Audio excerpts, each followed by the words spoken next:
রাজ্যতে এই যে ভারতীয় জনতা পার্টির নোংরা চেহারা, এই যে তাদের মুখের সামনে মুখোশ লাগানো, ভদ্র মানুষের মুখোশ লাগানো, সে মুখোশটাকে ছিনিয়ে নিয়েছে আমাদের জননায়ক শ্রী রাহুল গান্ধীজি।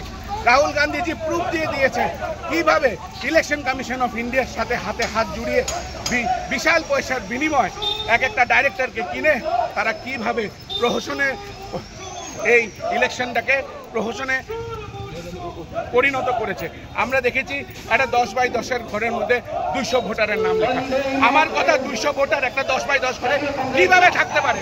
আমরা দেখেছি কারোর বাবার নাম ABCDKLM লেখা, কার বাবার নাম ABCDKLM থাকে। আমরা দেখেছি কাউর বাড়ির অ্যাড্রেস 0 লেখা, কার বাড়ির অ্যাড্রেস 0 থাকে। এইসব জিনিস যখন রাহুল গান্ধী তুলে ধরেছে, তার 17 মিনিটের মধ্যে ইলেকশন কমিশন প্রত্যেকটা ওয়েবসাইটকে বন্ধ করে দিয়েছে। এর তীব্র বিরোধিতা ত্রিপুরা প্রদেশ যুব কংগ্রেস জানায় এবং এই ভোট চুরির যে আন্দোলন, সেই আন্দোলনে আমরা সকলে একসাথে রাস্তায় লড়াই করব। মানুষ কতটুকু সাড়া দিয়েছে আপনাদের এই? আপনারা কালকে দেখেছেন আমাদের রাজ্য স্তরীয় মিটিং ছিল, মানুষ বৃষ্টি ঝড়কে উপেক্ষা করে আজকে এই